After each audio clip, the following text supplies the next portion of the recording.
Tim gabungan Satpol PP Kabupaten Pali, TNI serta Polri di malam ketiga bulan suci Ramadan menggelar razia ketertiban dan kenyamanan masyarakat dari gangguan penyakit masyarakat.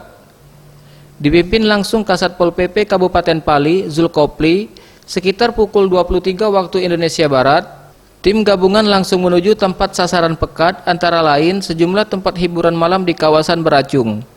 Di lokasi sasaran pertama ini tidak ditemukan satupun pengunjung maupun pegawai tempat hiburan malam atau semua dalam keadaan tertutup. Setelah dari kawasan Beracung, tim gabungan kembali bergerak ke sejumlah tempat penginapan dan hotel di kawasan ibu kota Talang Ubi.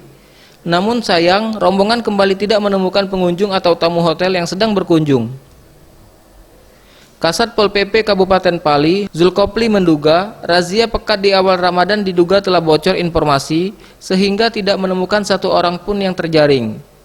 Pihaknya akan terus menggelar razia pekat selama bulan suci Ramadan hingga Idul Fitri.